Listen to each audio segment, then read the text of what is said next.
ওয়ালাইকুম আসসালামু আলাইকুম। ষষ্ঠ শ্রেণীর ২ নম্বর উদাহরণ ২ আছে অঙ্কে লিখো কথা আছে ৭,৫,০০,০০০ ৭,৫,৯০,০০০ ৭,৫,৯০,০০০ এইটা আছে। তাহলে আমরা যেহেতু এখানে আমরা এইভাবে আগে লিখে রাখবো সহজে বোঝার জন্য। আসলে পরীক্ষার খাতায় তো এইভাবে লিখবো না, যারা মনে রাখতে পারেন না অ্যাকচুয়ালি তাদের জন্য ভিডিওটা করা। একক, দশক, শতক, হাজার, অযুত, লক্ষ, নিযুত, কোটি। যেহেতু এখানে ৭ কোটি আছে তাহলে কোটি পর্যন্ত আমরা আগে এভাবে লিখে যাব। তাহলে এখানে ৯০,০০০ তার মানে এককের ঘরে ৭।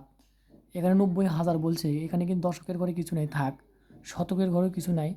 ৯০,০০০ মানে কি, এই যে এইটা মিলে তো আমাদের ৯০ হয়, তাই না? ৯০,০০০।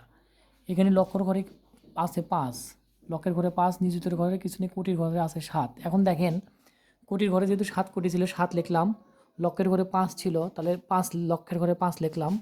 ৯০,০০০ এই দুটো মিলে হাজারের ঘর হয়, তো এই জন্য ৯০ লিখছি। শতকের ঘরেও কিছু নাই, দশকের ঘরেও কিছু নেই। এখন যদি আমি এখানে শূন্য দিই, কী দাঁড়ায়? শূন্য শূন্য।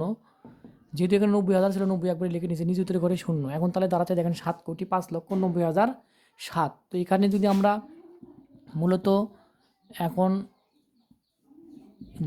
যদি এখন আমি অঙ্কে লিখি তাহলে কি দাঁড়ায়?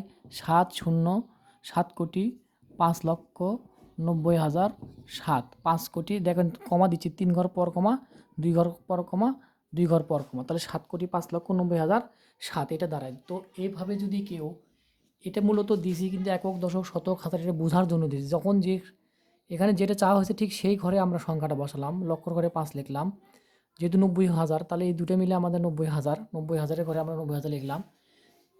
যেহেতু শুধু ৭ বলছে তাহলে এককের ঘরে আমরা ৭ লিখলাম। তাহলে এককের ঘরে ৭, দশকের ঘরে ফাঁকা রাখবো, পরে আমরা শূন্য দিয়ে ভরাট করব। এখানে আরেকটা নিয়ম আছে, যদি আমরা এইভাবে লিখি একক, দশক, শতক, হাজার, অযুত, লক্ষ, নিযুত, কোটি।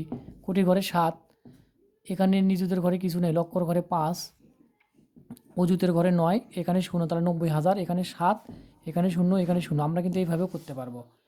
তো যেভাবে আপনাদের করলে সুবিধা হবে ঠিক সেভাবে করবেন। অবশ্যই ভিডিওটা ভালো লাগলে লাইক, শেয়ার, কমেন্ট করবেন, সাথে থাকবেন। আসসালামু আলাইকুম।